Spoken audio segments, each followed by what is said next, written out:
Di zaman sekarang ini ilmu itu bukan hal yang yang susah. Ilmu itu banyak bisa didapatkan. Ilmu itu mudah untuk didapat. Yang sulit di zaman sekarang itu kepercayaan diri seorang hamba.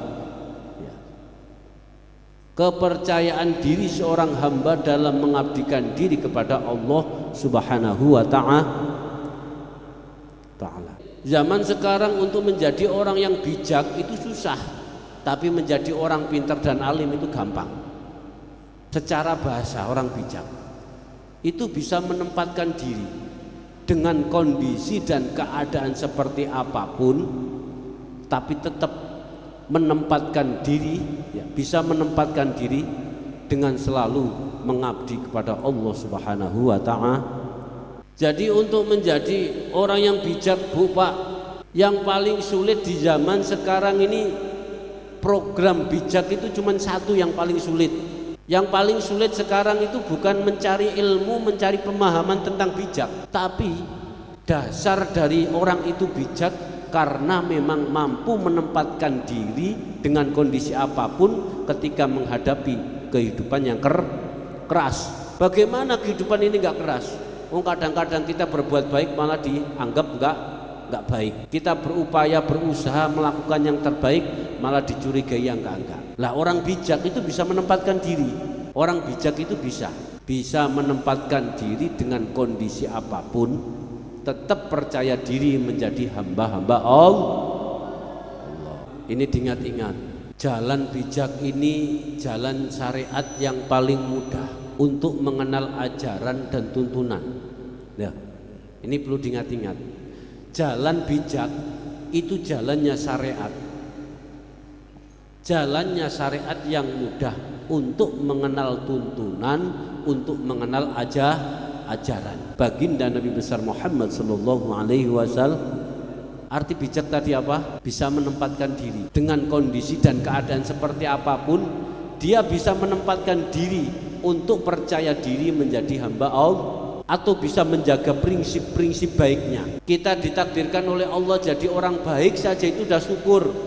Walaupun kebaikan-kebaikan yang kita lakukan nggak diakui, bahkan malah bahkan malah dihina kebaikan kita. Lah kalau orang yang bijak, walaupun kebaikan yang dia lakukan itu diremehkan orang, ya nggak dianggap, nggak dilihat, nggak diperhatikan, bahkan malah dihina kebaikannya, itu nggak masalah, nggak pengaruh. Dia bisa menempatkan diri dengan kondisi dan keadaan seperti apapun. Kalau ibu-ibu, bapak-bapak baru bisa berbuat baik sedikit dan kebaikannya nggak dianggap, marah-marah, itu sayang. Belum seberapa kita melakukan kebaikan dalam bentuk amal-amal kehidupan untuk perjalanan usul kita kepada Allah. Setiap kebaikan yang kita lakukan dalam hidup itu salah satu alasan, itu yang menjadi sebab kita usul ilallah. Asalkan amal kebaikan itu kita tulus ikhlas karena Allah. Lah itu salah satu sebab yang menjadikan kita usul ilallah. Oleh karena itu begitu sayang sekali kalau sampai kita itu berkecil hati, ditakdirkan oleh Allah jadi orang kita ini sering loh Pak Bu.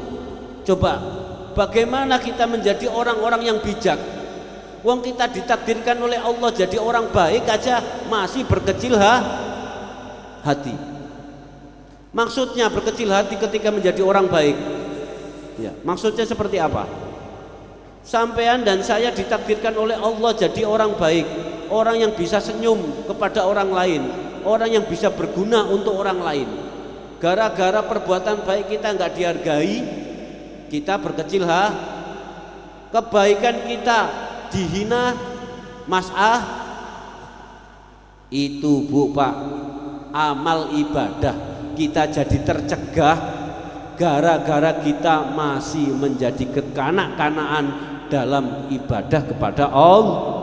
Oleh karena itu kita ditakdirkan oleh Allah jadi orang baik saja, itu harusnya syukur. Mau kebaikan kita dihargai ataupun tidak dihargai oleh orang lain, kebaikan kita mau dihormati ataupun tidak dihormati oleh orang lain, ya. Bahkan kalau perlu kebaikan yang kita lakukan dihina pun nggak masalah, karena prinsipnya setiap kebaikan itu memiliki nilai di hadapan Allah, bukan di hadapan manusia. Kalau kita setiap berbuat baik ingin dilihat, ingin dinilai manusia, sampai kapanpun imannya tidak akan pernah kokoh, keyakinannya tidak akan pernah kuat, keislamannya masih pudar.